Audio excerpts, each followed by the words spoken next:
Hello guys, तो आज हम लोग सीखेंगे कि मोलर मास कैसे निकालते हैं। ठीक है, तो मोलर मास निकालने के लिए बहुत अच्छी ट्रिक है। चलिए देखते हैं।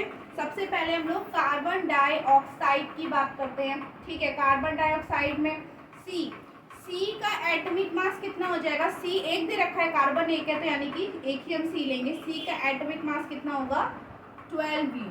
अब ऑक्सीजन कितने दिए हैं, 2 दिए हैं, तो ऑक्सीजन का एटॉमिक मास कितना होता है, 16U।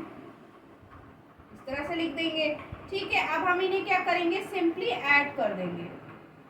ऐड करने के बाद हमें 44U मिल जाएगा। तीनों को ऐड कर दिया, उसके बाद हमें 44U मिल गया। इसको हम इस तरह से भी लिख सकते हैं, 44 ग्राम पर मोल।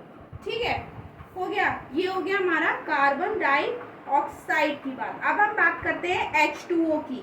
ठीक है, H2O की बात कर लेते हैं, यानी कि वाटर। तो H कितने दिए, 2 दिए। हाइड्रोजन 2 दे रखे हैं, तो 2H ले लेंगे। ऑक्सीजन कितना, 1 दिया हुआ है, तो 1 ऑक्सीजन ले लेंगे। हाइड्रोजन का एटॉमिक मास कितना होता है, 1। हाइड्रोजन का एटॉमिक मास कितना होता है, 1। ऑक्सीजन का 16U। ठीक है, अब हमने क्या किया, इन तीनों को ऐड कर दिया। 1 + 1 + 16 कितना हो गया, 18U। और इसको अब कैसे लिख सकते हैं, 80 ग्राम पर मोल। तो ये हो गया H2O का मोलर मास या मॉलिक्यूलर वेट, और ये हो गया CO2 का मोलर मास या मॉलिक्यूलर वेट। ठीक है, हमें बस क्या याद रखना है, इसका एटॉमिक मास याद रखना है। अब हम बात करते हैं ग्लूकोज की, कि हम ग्लूकोज का मोलर मास कैसे निकालेंगे।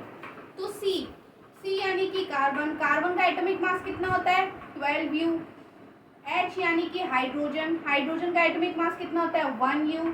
और ऑक्सीजन का कितना होता है, 16U। ठीक है, सिंपली हमने ये सारी चीजें लिख दी। अब हमें क्या करना है, मल्टीप्लाई करना है। कैसे, 12 × 6। ठीक है, 12 × 6, उसके बाद 1 × 12 प्लस 16 × 6, 16 × 6। ठीक है, अब 12 की मल्टीप्लाई हम लोग 6 से कर देंगे, तो हमें क्या मिल जाएगा, 72। 12 × 12। अब 16 की 6 से कर देंगे, तो हमें क्या मिल जाएगा, 96। अब हमारा टोटल, अब हम इन तीनों को क्या कर देंगे, प्लस कर देंगे। हमको कितना मिल जाएगा, 180U। या इसे हम ऐसे भी लिख सकते हैं, 180 ग्राम पर मोल। तो ये हो गया हमारे ग्लूकोज का मोलर मास या मॉलिक्यूलर वेट।